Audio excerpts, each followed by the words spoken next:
नमस्कार, आप देख रहे हैं न्यूज वन हिंदुस्तान। इस वक्त की खबरों में मैं आपके साथ अजय तिवारी।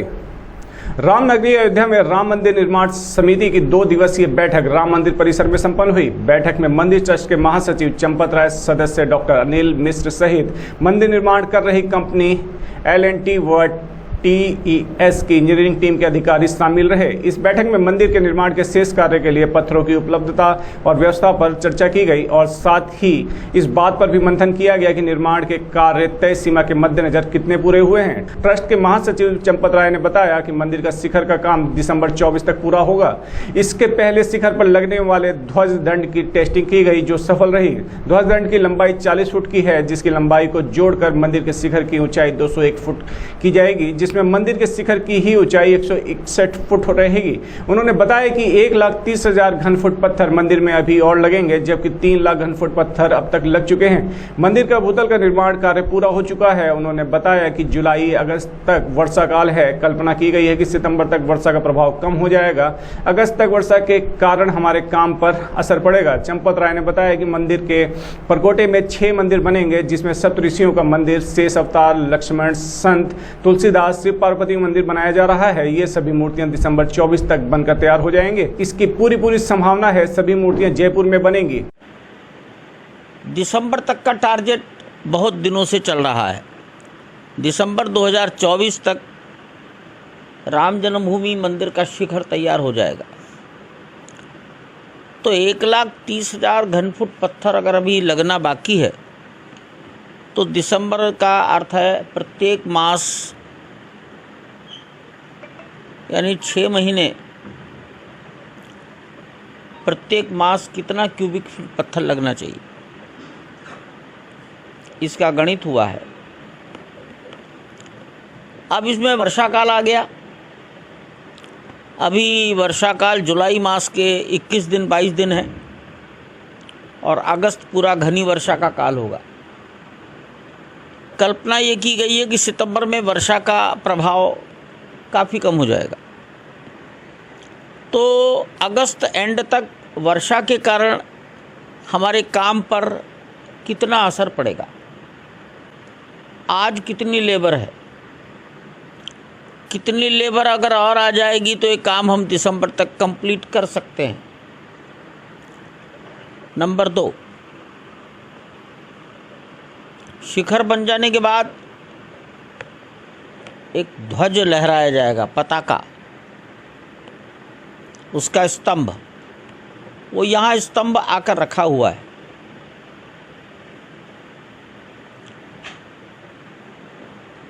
ये स्तंभ जब लग जाएगा तो शिखर से भी 40-45 फीट ऊंचा जाएगा। तो शिखर ग्राउंड लेवल से 161 फीट, अगर शिखर के भी ऊपर 40 फीट पताका गई तो कुल हो गया 200 फीट, 201 फीट। इतना ऊंचा स्तंभ रहेगा तो आंधी तूफान चलेंगे, आंधी तूफान चलते ही है। ये नहीं मालूम कब कितनी ताकत का तूफान चलेगा। बंदर रहेंगे और बंदर हिलाते हैं, तो बंदर के हिलाने का क्या असर है और आंधी तूफान का क्या असर है। तो इंजीनियरिंग ग्रुप का कहना है बंदर की किसी भी खंबे को हिलाने की जो ताकत है वो थोड़ी है, बहुत थोड़ी है। तूफान की ताकत बहुत ज़्यादा होती है। और मंदिर के शिखर में उस स्तंभ को संभालने के लिए जो हुक हैं वो उतने पर्याप्त ताकत के हैं। तो धातु की एक आयु रहती है, तो धातु की आयु, धातु पर हवा, धूप, पानी का असर पड़ेगा। तो हवा, धूप और पानी के प्रभाव से स्तंभ की धातु कितने दिन में खराब हो जाएगी, ध्वज स्तंभ कितने दिन में बदला जाएगा। तो देश के मंदिरों में कहीं ना कहीं तो ध्वज स्तंभ बदले ही जाते हैं। तो यहाँ विचार आया कि कम से कम 200 साल तो ना बदला जाए, ध्वज स्तंभ कम से कम 200 वर्ष, यानी उसकी धातु हवा, धूप और पानी का परिणाम 200 साल तक सहे, और हम व्यवहार में मानकर चलेंगे कि 200 साल भी अगर ध्वज स्तंभ टिक गया तो 200 साल बाद बदल देंगे। कपड़ा ऊपर जाएगा कैसे? तो उसके लिए डोरी का प्रयोग किया जाएगा। ध्वज स्तंभ के टॉप पर एक तड़ित चालक भी लगाया जाता है।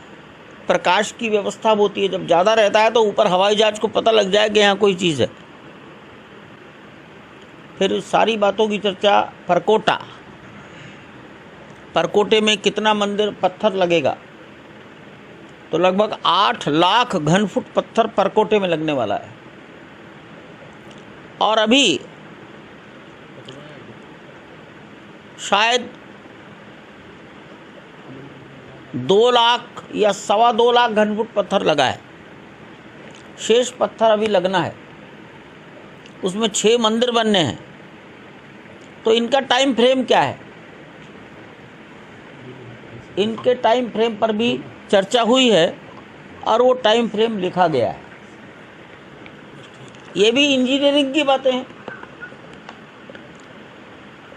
भगवान के मंदिर के पहली मंजिल पर राम दरबार आने वाला है। परकोटे में 6 मंदिर बनने वाले हैं।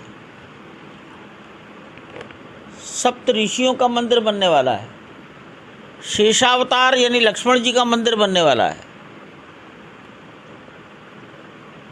संत तुलसीदास जी का एक मंदिर बनने वाला है।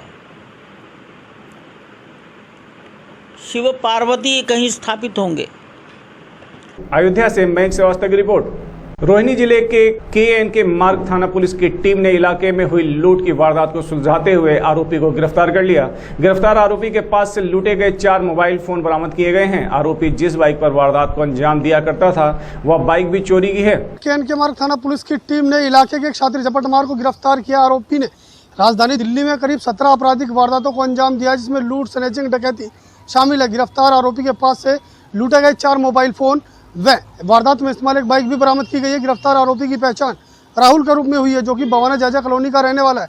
आरोपी ने के मार्ग थाना इलाके में हाल ही में एक राहगीर के साथ लूट की वारदात को अंजाम दिया था, जिसके आधार पर दिल्ली पुलिस की टीम ने आरोपी को गिरफ्तार किया है। बहरहाल गिरफ्तार आरोपी से पूछताछ जारी है।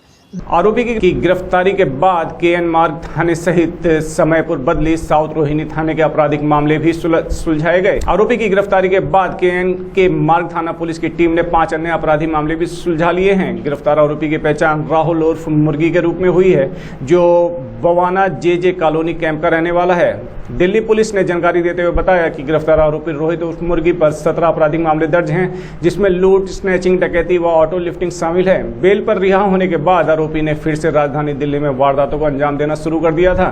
दिल्ली से न्यूज़ 1 हिंदुस्तान के लिए नीतीशान के साथ प्रदीप उज्जैन। विधानसभा बीकापुर क्षेत्र के अंतर्गत वासुदेवपुर चौराहे पर तथा दशरथपुर चौराहे पर और ग्राम सभा गुंदौर में समाजवादी सांस्कृतिक प्रकोष्ठ के प्रदेश सचिव दिव्यांग पंडित समरजीत ने पीडीए पखवाड़ा के अंतर्गत 101 छायेदार, फलदार तथा भरपूर ऑक्सीजन वाले पौधों का रोपण किया। पौधारोपण करते हुए दिव्यांग पंडित समरजीत ने बताया कि 1 जुलाई को हमारे सपा राष्ट्रीय अध्यक्ष अखिलेश यादव जी का जन्मदिन था। हमारे सपा मुखिया ने कहा था कि हमारे जन्मदिन पर सपा कार्यकर्ता पर्यावरण को बचाने के लिए 1 जुलाई से 7 जुलाई तक पीडीए पखवाड़ा के अंतर्गत पूरे प्रदेश में पौधारोपण का कार्यक्रम किया जाए। इसी उद्देश्य को लेकर आज हमने जगह जगह पौधारोपण किया तथा पंडित समरजीत ने कहा, आज पर्यावरण को बचाने में भाजपा सरकार विफल हो गई है।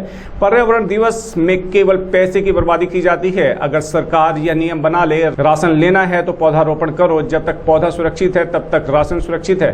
देखिए, हमारे सपा मुखिया आदरणीय अखिलेश यादव जी की 1 जुलाई को जन्मदिन था। हमारे राष्ट्रीय अध्यक्ष जी का सख्त निर्देश था कि पीडीए का पौधारोपण शहर हो, नगर हो या ग्रामीण अंचल हो, हर जगह देश के पर्यावरण को बचाने का काम किया जाए। हम आदरणीय राष्ट्रीय अध्यक्ष जी के दिशा निर्देशन में अयोध्या जनपद में तमाम ग्रामीण अंचलों में, चौराहों पर, कस्बों में वृक्षारोपण कार्यक्रम लगातार हमारा चल रहा है। यह 7 तारीख तक लगातार चलता रहेगा।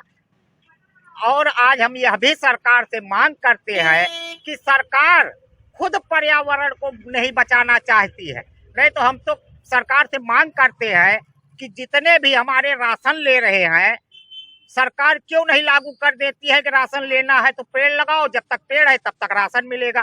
देखिए करोड़ों पौधे पेड़ बन जाएंगे, ये मेरा वादा है, क्योंकि जो जिसको राशन लेना है वो बराबर उस पेड़ की सेवा करता रहेगा और वो हमारे देश का पर्यावरण साल भर में सुरक्षित हो जाएगा। अयोध्या से मयंक श्रीवास्तव की रिपोर्ट।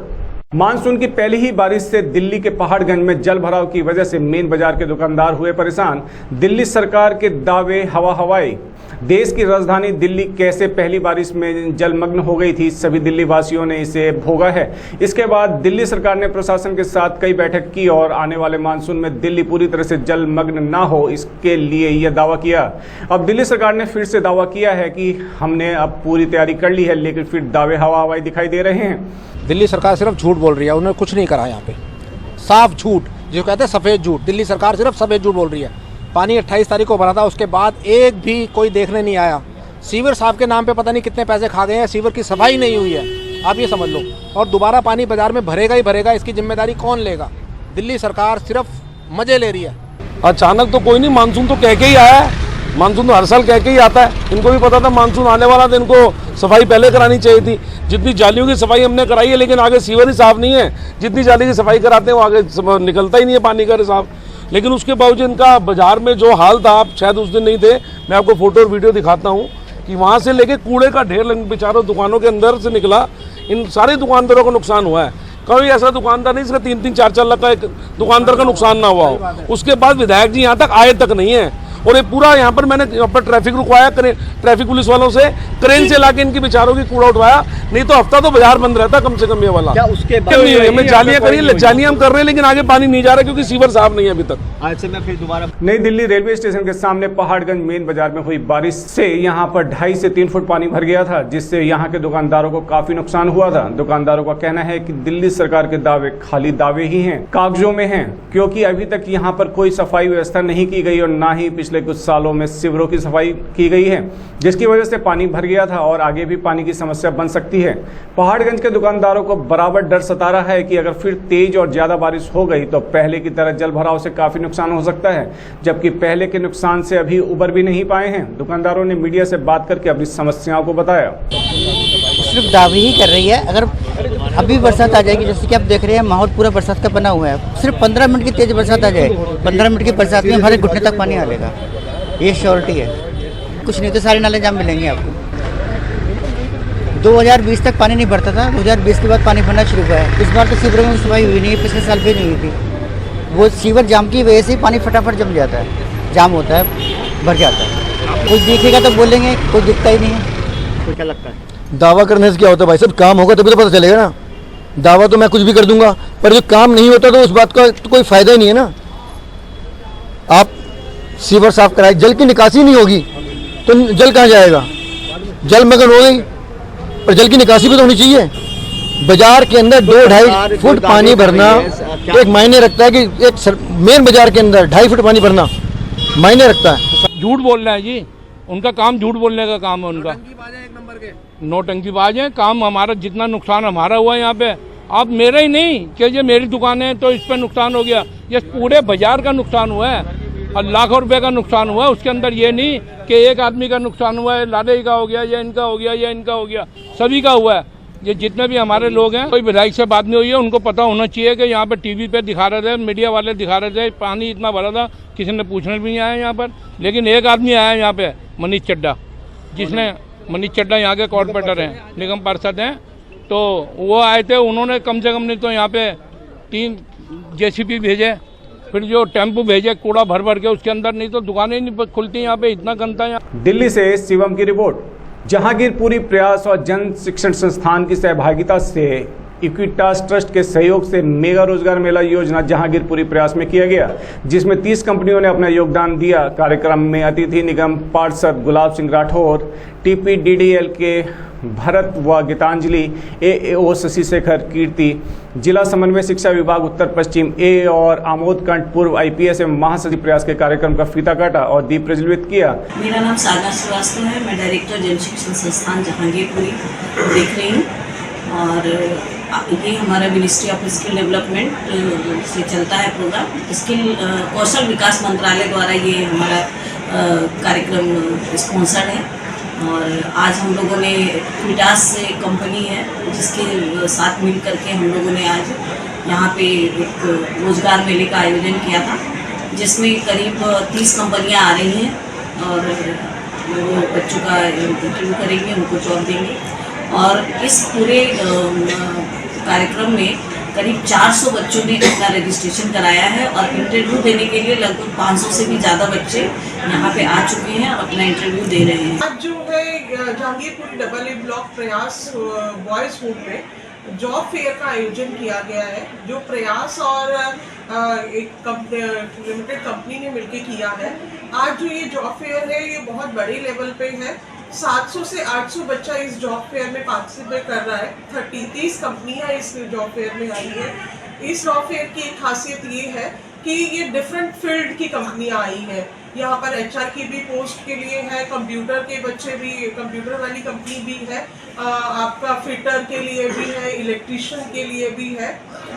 और जो बच्चे जिसके पास कोई टेक्निकल डिप्लोमा नहीं है, 10th 12th पास किया है, तो मेनली आज का जो हमारा समाज है या जो आज हमारा दौर चल रहा है, एक चीज़ हम देखते हैं, जिस बच्चे के पास टेक्निकल डिप्लोमा है या फिर जिसने हायर एजुकेशन किया है उसी बच्चे को जॉब मिलता है। गुलाब सिंह राठौड़ ने सभी उम्मीदवारों को शुभकामनाएं दी और आमोद कंठ ने सभी बच्चों को प्रोत्साहित करते हुए बताया कि जो भी अवसर आप लोगों को मिलें, आप उसका स्वागत करना चाहते हैं और तभी आप आगे बढ़ सकते हैं। इस मेगा रोजगार मेले में कुल 712 उम्मीदवारों ने अपना योगदान दिया, जिनमें से 300 उम्मीदवारों का चयन किया गया और 152 उम्मीदवारों को ऑफर लेटर भी दिया गया। इस अवसर पर प्रयास और जन शिक्षण संस्थान के सभी कर्मचारी मौजूद रहे। इस मौके पर मौजूद कुछ लोगों ने इस कार्यक्रम के बारे में अपनी बात कही। मुझे अपने सर के माध्यम से पता चला, जो कि प्रयास संस्था से ही जुड़े हुए हैं, तो मुझे उनके माध्यम से पता चला। आपको यहाँ पे कैसा लगा और आपने क्या इंटरव्यू दिया अभी तक?